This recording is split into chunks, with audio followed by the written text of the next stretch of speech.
Hello students, आज आपण 10th स्टँडर्डच्या part 2 चा 6 चॅप्टर क्लासिफिकेशन ऑफ ॲनिमल शिकणार आहे. पण क्लासिफिकेशन ऑफ ॲनिमल सुरू करण्यापूर्वी त्याला एक छान हिस्ट्री तुमच्या 8th स्टँडर्डमध्ये दिलेली आहे, जे की लिव्हिंग ऑर्गॅनिझमचा क्लासिफिकेशन म्हणून आहे. यावर्षी टेक्स्टबुकने जुन्या पार्टबद्दल जरी कॅन्सलेशन केलं असेल तरी नवनीतमध्ये अपेक्षितमध्ये आपल्याला या सगळ्या पॉइंट्स क्लिअर कट दिलेले दिसणार. म्हणजे आता जो मी चार्ट तुम्हाला सांगायला जाणार आहे तो लिव्हिंग ऑर्गॅनिझमच्या क्लासिफिकेशनचा चार्ट तुमच्या पेपरला येऊ शकतो. बघा, सुरुवातीला आपण ॲनिमल किंगडम बद्दल शिकण्यापूर्वी क्लासिफिकेशन पहिले बघणार आहे. म्हणजे ॲनिमलचं क्लासिफिकेशन बघायचं आहे, पण लिव्हिंग ऑर्गॅनिझमचं पहिले क्लासिफिकेशन बघणार. So living organisms,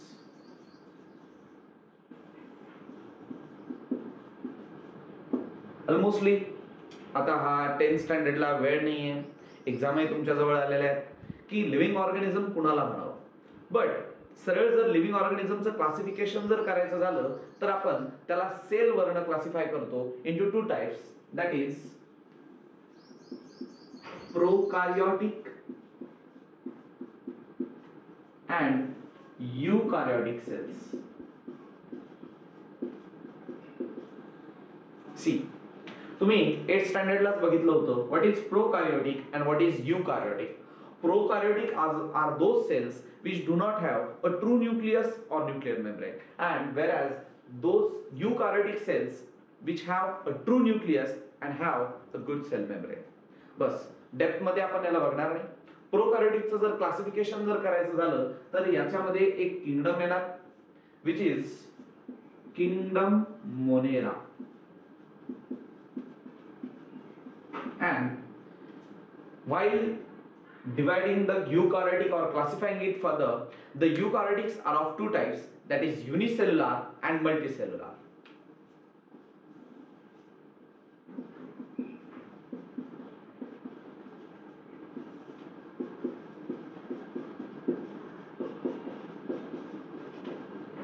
Now this unicellular organism can be a kingdom protista.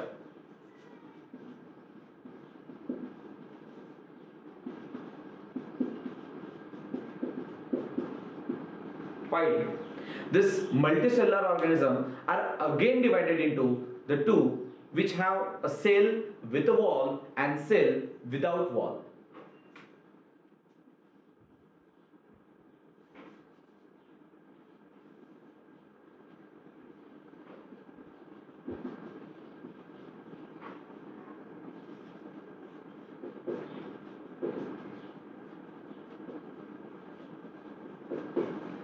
The animals, or sorry, the living organisms which are eukaryotic as well as they are multicellular as well as with a cell wall are again divided into autotrophic and heterotrophic mode of nutrition. You know as well, autotrophic are those which can prepare their own food and heterotrophic are those which do not have ability to produce their own food material. So autotrophic and heterotrophic. So most of the time autotrophic are the plants, the kingdom Plantae, it belongs to this.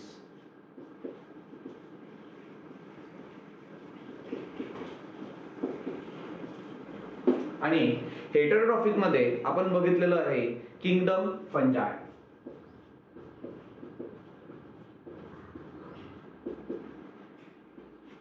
And now the remaining one, that is living organism which is eukaryotic, which is multicellular, which is without the cell wall, is nothing but your kingdom animal.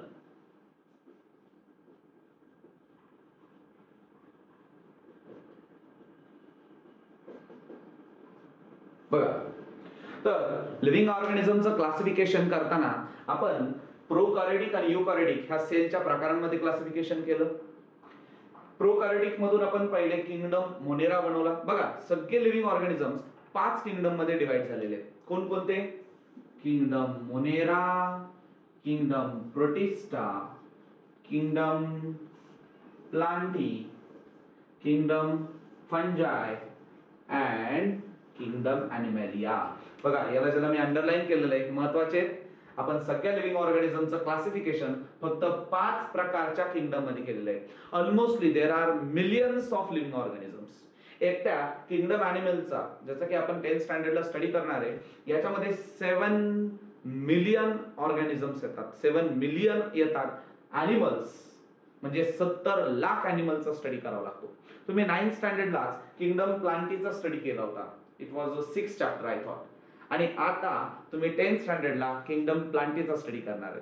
So kingdom प्लांटीचा study 9th मध्ये झाला. आता 10th मध्ये आपण kingdom ॲनिमॅलियाचा start करणार. So let start with the kingdom animal. तोपर्यंत तुम्ही screen pause करा आणि हे पूर्ण चार्ट तुमच्याकडे लिहून घ्या and again do the revision.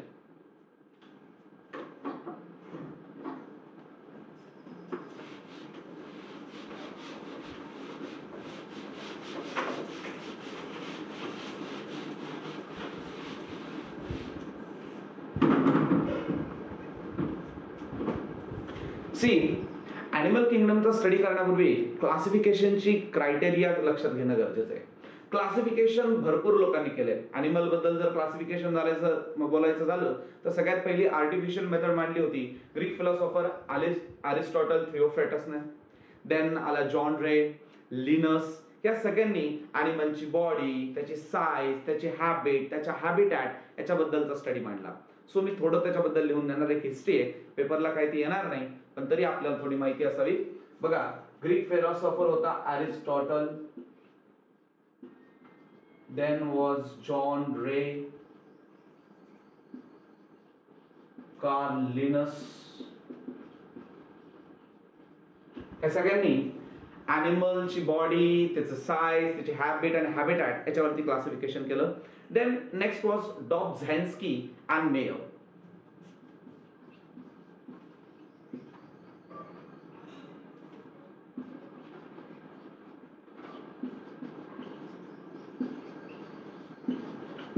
डॉब्झहॅन्स्की आणि मेयरने एक नॅचरल सिस्टम मांडली आणि ही नॅचरल सिस्टम जराशी तुमच्या ओळखीची आहे. म्हणजे बॉडीचं ऑर्गनायझेशन कसं आहे, सेलचे टाइप्स कोणकोणते आहेत, क्रोमोझोम्स आहेत तर ते युप्लॉइड आहेत की डिप्लॉइड आहेत, म्हणजे क्रोमोझोमचा एक सेट आहे की 2 क्रोमोझोमचे सेट आहेत. त्यानंतर त्याच्या biochemical properties. You know there are many biochemical things in our body. या सगळ्यांचा स्टडी ज्याने मांडला that was Dobzhansky and Mayr. आणि सगळ्यात शेवटी ज्याच्यावरती आपला हा चॅप्टर डिपेंड करतो दॅट वॉज कार्ल लिनस.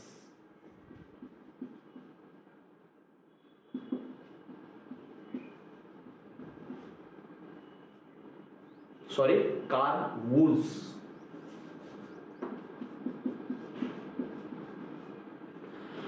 हा जो कार्ल वूज होता, या कार्ल वूजने काय केलं, एक ट्रॅडिशनल मेथड आणली जी की आपण इव्होल्युशन मध्ये पाहिली होती. इव्होल्युशन मध्ये आपण पाहतो की अॅनिमल्स कोणते आलेत, पहिले कोणते आलेत, नंतर कोणते आले. त्या चार्ट मध्ये आपण बघितलं होतं. I thought that was a paleontological evidence, ज्याच्यामध्ये सगळ्यात लोअर लेवलला आपण इनव्हर्टिब्रेट बघितले होते. So actually what was Carl Wood was talking about, it was a traditional method that is with and without notochord. There are animals that which are with or without notochord.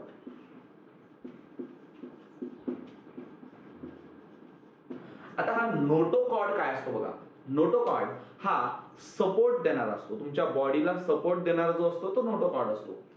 Almostly आपण जर human बद्दल बोलायचा प्रयत्न जर केला तर जेव्हा foetus लेवलवरती असतो म्हणजे आपण अर्भकावस्थेमध्ये असतो तेव्हा आपल्या बॉडीमध्ये नोटोकॉर्ड असतो, जो की नोटोकॉर्ड त्यानंतर रिप्लेस होतो आपल्या व्हर्टिब्रल कॉलम्सने. मग असे ॲनिमल्स ज्यांच्याकडे नोटोकॉर्ड असतो त्यांना आपण कॉर्डेट्स म्हणतो. तर animal without notochord are called as non chordates. आणि तुमच्या चॅप्टरची स्टार्ट जी आहे ती इथून पुढेच केली गेलेली आहे कॉर्डेट्स आणि नॉन कॉर्डेट्सच्या डिव्हिजन पासून. So let distinguish between chordates and non chordates.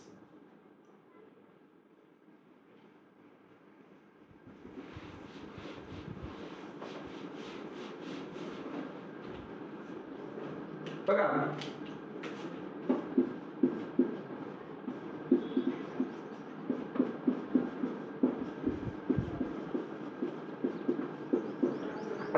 Classification म्हटल्यानंतर काय होतं किंवा एक डिस्टिंग्विश बिटवीन जर आपण काढायचं जर म्हटलं तर बघा काहीतरी सपोर्टिव्ह किंवा आपण म्हणू शकतो की रेफरन्स पॉईंट तुमच्याकडे पाहिजे. ऑलमोस्टली आपण ॲनिमल वी आर कॉर्डेट्स आणि आपण ह्युमन जर कॉर्डेट जर असणार आहे तर आपण आपल्याबद्दलच्या काही पॉइंट्स लक्षात ठेवायचे. जसं की आपल्याकडे नोटोकॉर्ड फिटस लेवलला होता, त्यानंतर त्याला चेंज केलंय, रिप्लेस केलंय by the vertebral column. That means the first thing, the biggest thing between notochord, chordate and non chordate is the presence and absence of notochord. ज्यांच्याकडं नोटोकॉर्ड असतो ते कॉर्डेट, ज्यांच्याकडे प्रेझेंट नसतो ते नॉन कॉर्डेट्स. त्यानंतर आपण respiration बद्दल गप्पा करा. जर ह्युमन बद्दल जर विचार जर केला, for respiration we have lungs and for fishes which are also vertebrates, त्या फिशकडे त्या पीसेसकडे गिल स्लिट्स असतात. दॅट मीन्स जर कॉर्डेटच्या जर गप्पा जर केल्या तर रेस्पिरेशनच्या बाबतीत आपल्याकडे प्रेझेन्स असतो लंग्सचा किंवा गिल स्लिट्सचा.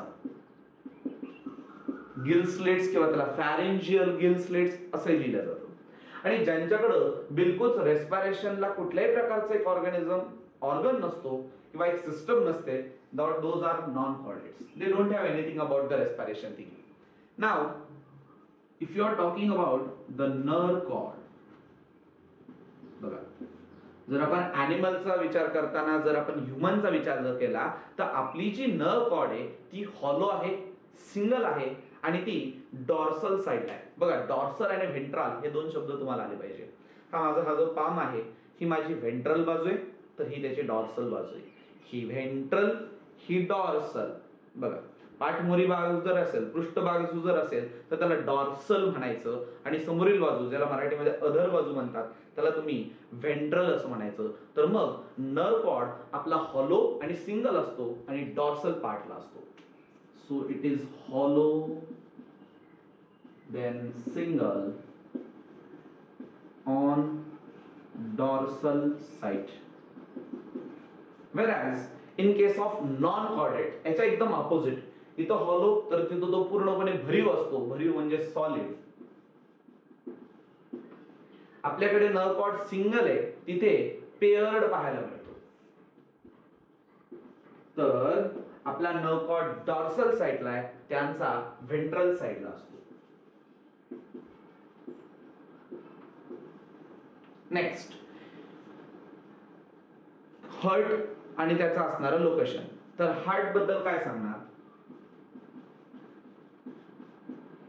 सो कॉर्डेट बद्दल गप्पा जर केल्या तर आपलं जे हार्ट आहे ते व्हेंट्रल साइड आहे.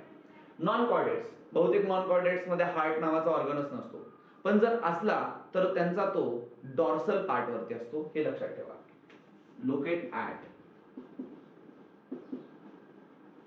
Ventral side and it locate at dorsal side. So ॲनिमलचं क्लासिफिकेशन करताना आपण आपल्या चॅप्टरची आता एक्झॅक्ट सुरुवात केलेली आहे. We have started the classification of animal right now and while classification of this animal we have divided the animal kingdom into chordates and non-chordate as a sub-kingdom. आता काय होतं, खूप जणांना क्लासिफिकेशन करताना हे किंगडम, सब किंगडम, फायलम हे शब्द जरा वेगळे वाटायला लागतात. लोअर लेवलला म्हणजे 8th स्टँडर्डला 9th स्टँडर्डला सुद्धा याची एक पूर्ण कल्पना दिलेली नसते. तर नेमकं त्याचं डिव्हिजन कशा पद्धतीने असतं ते मी तुम्हाला लिहून देईल. पण तोपर्यंत ह्या दोघांमधला जो डिस्टिंग्विश आहे तो आपण पुन्हा एकदा बघूया. We have divided the kingdom Animalia into two subkingdoms, that is a chordate and non-chordate. Chordate are those which are having a notochord for the supportive system to their body, whereas in the case of non-chordate there is an absence of notochord. जर रेस्पिरेशनचा विचार जर केला तर chordates कडे lungs किंवा gill slits present असतात, whereas in non-chordates there is no such special respiratory system they have. In the case of chordate, the nerve cord is a hollow, single and present at dorsal side. Whereas in the case of non-chordate, it is solid, it is paired and present on ventral side. In the case of chordates, the heart is present on the ventral side, and whereas in the case of non-chordate, if present, then the heart is present on the dorsal side. So this is how you have divided the animal kingdom into two subkingdoms, that is chordates and non-chordates.